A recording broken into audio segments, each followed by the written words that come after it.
Welcome to the Scenario Podcast, your guide to mental health and well-being.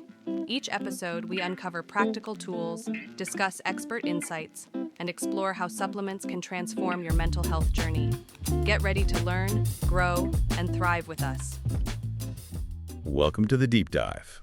If you've ever maybe shelled out $20 for just a tiny vial of those bright red threads, you'll know exactly what we're getting into today. We're looking deep into the world of saffron. It's a commodity so precious, honestly, its nickname, red gold, feels entirely earned. It's the world's most expensive spice, sure, but our sources, well, they confirm it's much more than just a color for your paella. We pulled together some really fascinating research here. We're looking at its deep historical roots, the incredibly complex market forces setting its price, and also its kind of emerging role in modern health. There's real science behind it now. Yeah, and our mission today really is to give you the shortcut. We want to extract the key things you need to know to understand why Crocus atavis costs so much and why its market is so, well, volatile. We're basically connecting ancient tradition all the way up to the 2025 global market forces. It's quite a story. Okay, let's unpack this. Let's start with that legacy. I mean, saffron's been prized for literally millennia, right? From ancient Persia through to sophisticated European medicine. What did they know back then? They definitely saw its value beyond just color or ceremony.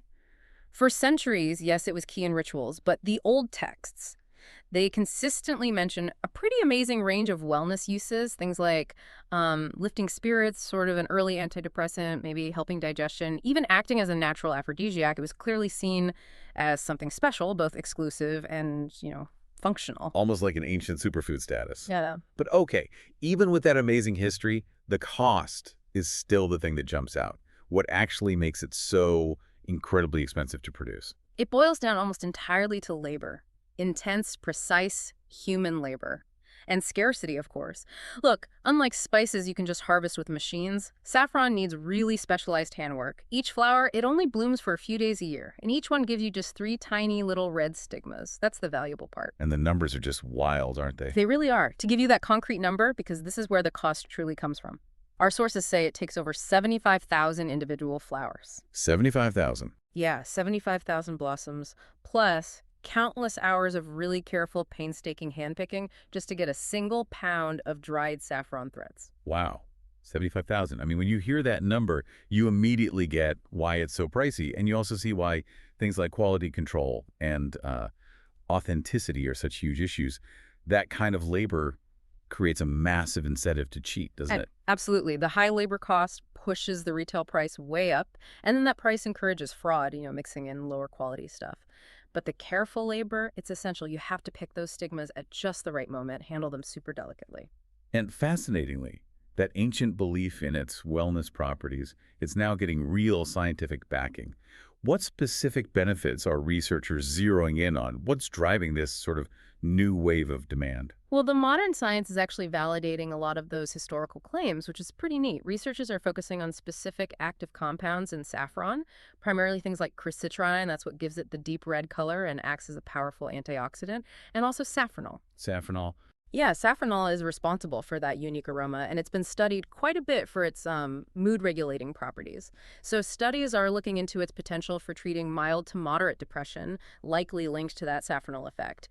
And maybe even more significant for, aging populations, there's research into benefits for age-related macular degeneration, AMD. Right. So that shifts it, doesn't it? Yep. Out of just the luxury spice rack and into the, nutritional supplement aisle. Exactly. It broadens the market significantly. So with this health demand really picking up globally, we need to talk supply. What's fascinating here is how much the whole market really depends on just one major producer. That's correct. Iran is, without a doubt, the powerhouse of the global saffron trade. They're the biggest producer, the biggest exporter, and it's largely because they just have that perfect combination. The right soil, the right climate, and crucially, generations of know-how passed down. Okay, but when one country has that much control over supply, you're introducing some serious volatility potential, aren't you? We're not just talking about a bad harvest locally. This sounds like global ripple effects. Oh, absolutely. The risk is complex. I mean, sure, any change in Iranian farming policy or, say, a serious drought, that's a factor locally. But the bigger issue, the one that really impacts international prices, that often involves things like sanctions, trade logistics. Geopolitics? Exactly. Disruptions to banking, shipping restrictions, complicated import-export taxes, all that can make getting the red gold out of Iran incredibly difficult and costly. Buyers end up having to factor in much higher risk premiums. And that risk gets passed right down to the consumer, right? Especially in places like the US or Europe. It gets baked into that final price you pay. But geopolitics isn't the only thing pushing prices around. Valuation is also driven by really specific things, like how it's branded or if it's certified. Right. So when you look at the price tag, it's not just about the weight or where it came from. It's also about paying for trust, essentially. Things like certification, proving the origin, whether it's sold loose in bulk or in fancy, tested packaging. That all massively influences the retail price, especially in those high-value markets like the US and Europe. Definitely. And if you look at the general long-term trend, yes, prices might dip a tiny bit right after the harvest season, October to December. But the overall persistent pressure, it's upwards. Prices are generally climbing. So if the trend is mostly up, what are the main forces pushing it that way? Can we break that down? Yeah, it seems to be a mix of three key things converging. First, just rising labor costs globally. That hits saffron hard because it's so labor-intensive. Remember the 75,000 blossoms. Right, number one. Second, that growing demand from the health and wellness sector we just talked about. More people want it for non-culinary reasons. And third, unfortunately, increasingly unpredictable weather. Climate variability is really impacting the yields of the sensitive crocus flower. So it's like a perfect storm, really. Less reliable supply meeting more demand, plus higher costs to produce in the first place. That sums it up pretty well. Scarcity meets demand. Okay, now let's dive into those prices because here's where it gets really interesting.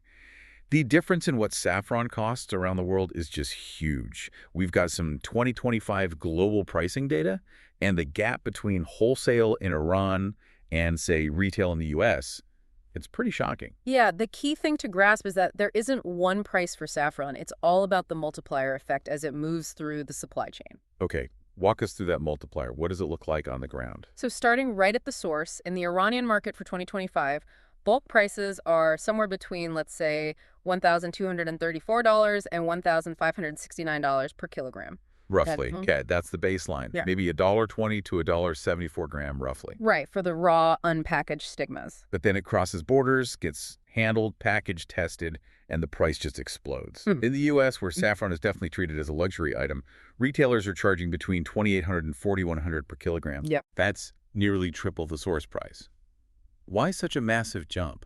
What are people paying for there? You're essentially paying for layers of assurance, access, and branding. The huge difference covers import duties, the transport logistics, which can be complex, plus the cost of testing for certification, proving it's real and high quality.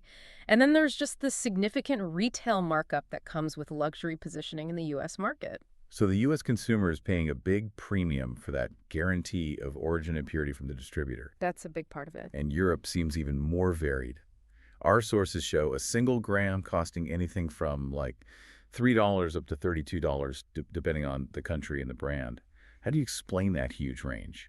That really highlights the power of branding and market segmentation. The lower end, maybe that $3 or $4 per gram you might find in Germany, could be, non-certified stuff sold in bulk, less assurance. But the super high end, say $28 or $32 a gram in France, that's pure luxury marketing. Yeah. They'll have top-tier certification, beautiful packaging, maybe a specific regional origin story attached. It's selling an experience as much as a spice. And there are specific trends within Europe, too. Yeah, we saw data suggesting the Netherlands, for example, is expecting prices to climb another 2% to maybe 5.5%. And that's specifically linked to that growing interest in health and wellness pulling up demand, especially for the high-quality certified stuff.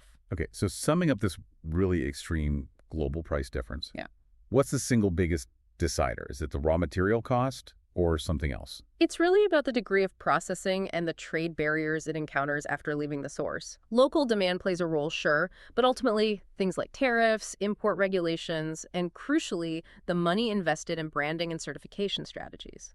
They add way more to the final price gap than the initial cost of just growing and picking it. It's the cost of getting verified access to that end consumer in a specific market. Makes sense. Okay, let's pivot back to the person actually buying this expensive spice.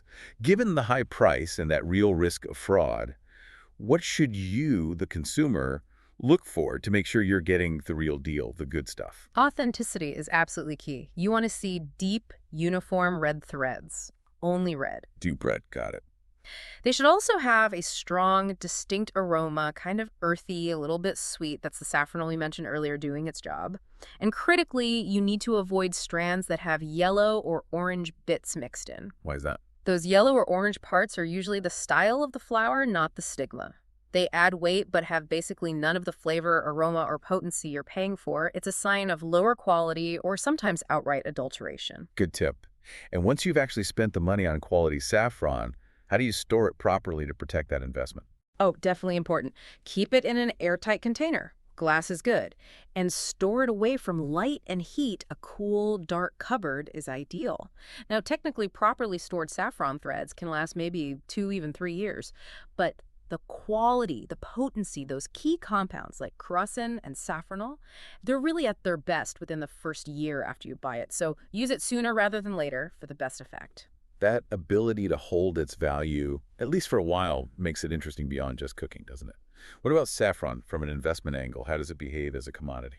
Yeah, for investors, it's an interesting one. Saffron acts a bit like a high-value precious metal, actually, but with added agricultural risk factors. Okay, like gold, but it grows.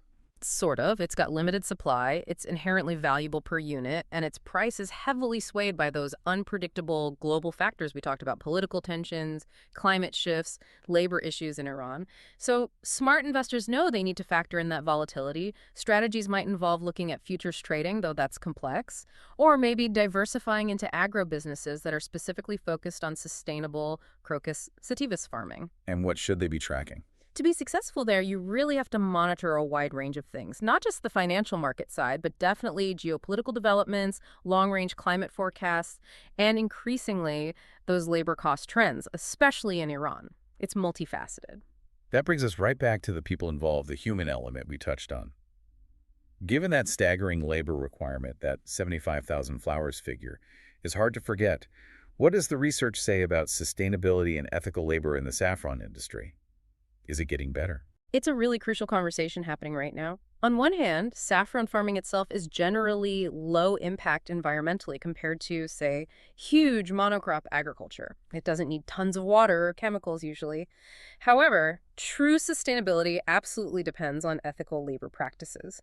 Because the work is so intense and requires such skill, the pickers, who are often women, must be paid fairly and work in decent conditions. And is that happening?